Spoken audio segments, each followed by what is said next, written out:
Nesse vídeo nós vamos falar um pouquinho do que é ferida, como ela se forma, então quais as causas que podem formar uma ferida, falar um pouquinho de diagnóstico, como que a gente pode diagnosticar, do tratamento delas com esses medicamentos que estão aqui, da limpeza, como que ela pode ser feita e se tem algum medicamento que vocês podem usar de preventivos. Então vamos tentar desmitificar um pouquinho a feridas e ajudar vocês de alguma forma. E o que é uma ferida? Uma ferida, ela é uma descontinuidade da pele. Se a gente pensar que a pele ela é o maior órgão dos cães e gatos, a gente tem que lembrar que ela é como se fosse um tijolinho um do lado do outro. Então todos esses tijolinhos grudados, eles vão fazer com que tenha uma saúde boa da pele.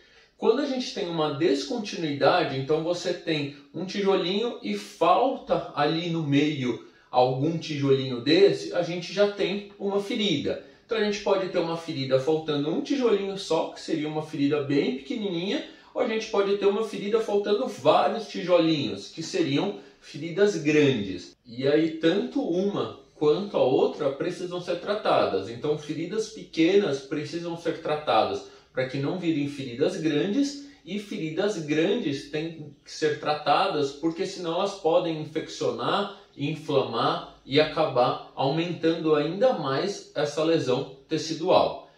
Mas o mais importante que a gente tem que entender é o que causou essa ferida. Tem várias e várias causas, mas as mais comuns, uma delas é a inflamação. Então a inflamação ela pode ser causada ou por uma lesão, então quando o animal se machucou, passou em algum lugar, teve um corte, ou o autotraumatismo, que é o animal que fica se mordendo, então existem alguns tipos de alergia, ou problemas psicológicos que fazem com que o animal fique com autotraumatismo, ele vai lesionar a pele, lesionando a pele vai causar uma inflamação. Pode ser um corte causado por nós humanos, então uma cirurgia que o animal precise passar. Então todos esses cortes vão causar uma inflamação. Outra causa da inflamação seria os animais que têm atopia. Então os animais que têm dermatite, que têm alergia, a pele dele se inflama. Quando ela inflama, ela tende a ter uma morte das células e essa morte das células vai causar também a inflamação seguida da infecção.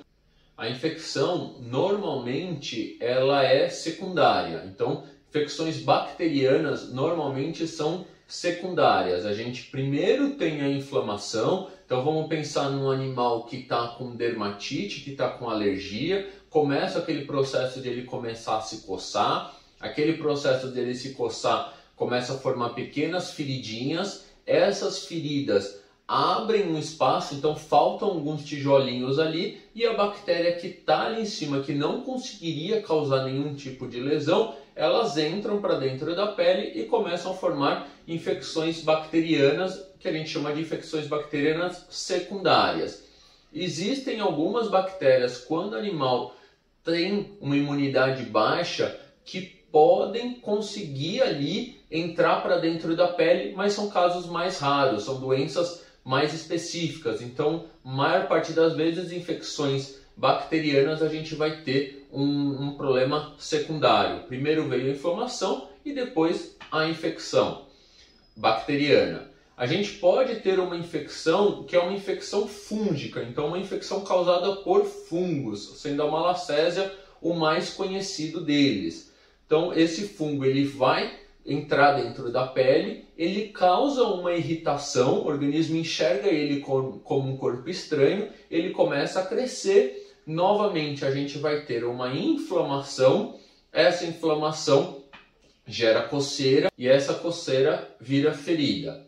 A gente ainda pode ter os ácaros, que vão ser mais ou menos dessa mesma forma. O ácaro ele se alimenta da pele, então quem são os ácaros? As sarnas, então pode ser o Demodex, a autodécica ou a sarcóptica. Então, sarcóptica é aquela sarna do animal de rua, né, que pega de um animal para o outro, até a gente, humanos, pode pegar. a demodésica, que é aquela sarna que o pessoal chama de sarna negra, que ela só passa da mãe para o filhote, e a autodésica, que é a sarna de ouvido. Todos esses ácaros, eles vão se alimentar de pele, então ele vai ficar ali dentro da pele e vai ficar mastigando a pele. Quando ele mastiga a pele, ele gera uma lesão, essa lesão vai gerar uma inflamação e a inflamação vai gerar a infecção. E aí ela abre a pele para que entre ou fungos ou bactérias. Então pode virar uma lesão, às vezes a gente ainda tem uma lesão fúngica e bacteriana. Então a ferida ela pode ser causada por inflamação, infecção, seja ela infecção bacteriana, fúngica ou por ácaros. E a gente não pode esquecer dos tumores. Então, os tumores de pele, eles normalmente começam a crescer pequenos e bem definidos, e aí depois de um certo tamanho, eles tendem a romper e abrir. Os menos malignos, dificilmente eles abrem e viram abscessos, mas os mais malignos tendem a ter aquele formato meio de couve-flor, um pouco mais feio, e eles com o crescimento ele abre e aquilo vira uma mega ferida. Então, às vezes a gente também precisa tratar dessa ferida até a remoção cirúrgica. Então, não existe tratamento de tumor tópico, só com pomadas. A gente vai fazer esse tratamento até a cirurgia, para que quando a gente vai fazer a cirurgia, chegue um tumor muito mais limpo para o momento da cirurgia. Então, a ferida ela pode ser causada por inflamação, infecções aí dos diversos tipos que eu falei, lesões causadas ou por machucados ou por lesão cirúrgica e tumores. Esses são os casos mais comuns de feridas. E o diagnóstico clínico, né? Como que a gente vai diagnosticar o que é essa ferida, como que ela tá?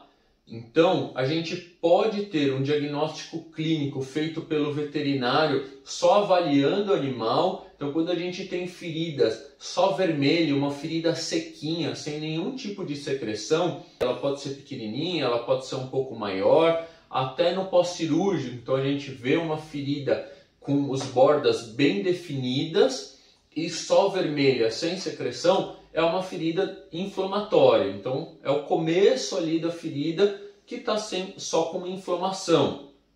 Quando a gente vê uma lesão com pus, então é aquela lesão que tem o bordo vermelho, mas já começa a sair aquela secreção fedida, uma secreção purulenta, que ela é parecido com um doce de leite ali, mais esverdeado, a gente já tem uma infecção bacteriana, então uma infecção causada por bactérias. Normalmente lesão por fungos, a gente vê uma ferida mais seca também, mas com crosta. Então vê toda aquela parte inflamatória embaixo da ferida, quando você consegue levantar um pouquinho aquela crosta, você vê a inflamação embaixo, mas não sai aquela secreção molinha, ela forma crostas mais duras. Então essas são secreções por fungos. Então é dessa forma que no diagnóstico clínico a gente vai conseguir diferenciar. E os tumores a gente vê aumento de volume. Então percebeu que tem uma ferida com aumento de volume muito grande, ali provavelmente tem um tumor. E aí você pode ver só o aumento de volume, você pode ver ela inflamada, vermelhinha, e você pode ver ela já com um buraquinho secrecionando. No tumor, dificilmente a gente vê uma infecção fúngica, normalmente a gente vê uma infecção bacteriana. Então a gente vê aquele aumento de volume, em algum lugar um ponto secrecionando pus. Então nessa ferida a gente vai acabar fazendo uma limpeza, passando um produto e depois a gente faz cirurgia. Essa é a parte clínica, então essa é uma forma clínica que o veterinário pode só ali olhando ou usando alguma lente de aumento já ter um diagnóstico. Ou ele pode preferir fazer um diagnóstico laboratorial. Então nesse diagnóstico laboratorial ele pode fazer um raspado de pele, então ele pode tirar um pouquinho dessa pele e mandar para o laboratório para ver que tipo de células que a gente tem ali, se são células inflamatórias, se são bactérias. Ele pode fazer uma cultura e antibiograma, então ele pode pegar um pouquinho daquela secreção, mandar para o laboratório e analisar que tipo de bactéria que está crescendo ali para ser mais assertivo no antibiótico que ele vai usar.